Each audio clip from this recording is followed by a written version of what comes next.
उत्तर प्रदेशात आज भारतीय हवाई दलाकडून महत्त्वाची चाचणी। गंगा एक्सप्रेसच्या हवाई पट्टीवर राफेल, जॅग्वार आणि मिराजसारखी लढाऊ विमानं टेक ऑफ आणि लँडिंग ड्रिल करणार। आपत्कालीन परिस्थितीत एक्सप्रेसवेची व्यवहार्यता तपासली जाणार। पुढील आदेशापर्यंत पाकिस्तानींना परत जाण्यास भारताकडून वेळ। अटारी बॉर्डरचे दरवाजे उघडले। पाकिस्तानी नागरिकांना परत पाठवण्याची प्रक्रिया सुरू। पहलगाम हल्ल्यानंतर 3000 जण पोलिसांच्या ताब्यात, कसून चौकशी सुरू। 10 वर्षापूर्वी दगडफेकीत सहभागी असलेल्या तरुणांचाही समावेश। पहलगाममधील हल्ल्यात पाकिस्तानच्या कटाचे पुरावे मिळाले। बेताब व्हॅलीमध्ये दहशतवाद्यांनी शस्त्र लपवल्याचं तपासात उघड। एनआयए सूत्रांची माहिती। एनआयएकडून पहलगाम हल्ल्याचा प्राथमिक तपास अहवाल तयार।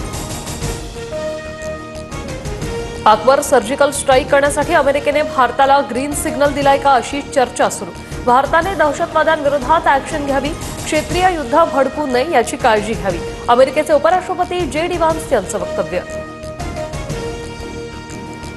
पाकिस्तानाचं दहशतवादाला खत पाणी। पाकिस्तानला एक भूतकाळ, देशाला खूप त्रास सहन करावा लागला। एका वृत्तवाहिनीला दिलेल्या मुलाखतीत बिलावल भुट्टोचं वक्तव्य।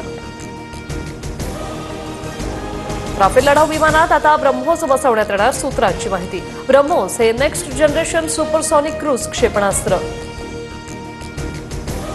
शेतकरी कर्जमाफीचं आश्वासन मी दिलं नाही। कर्जमाफीचं आश्वासन कोणी दिलं? शेतकरी कर्जमाफीच्या प्रश्नावर अजित पवारांचा पत्रकारांनाच प्रश्न। पूजा खेडकरची दिल्ली क्राईम ब्रांचकडून चौकशी सुरू। मी सहकार्य करायला तयार, नाव बदलल्याचा आरोप पूर्णपणे चुकीचा, पूजा खेडकरची प्रतिक्रिया।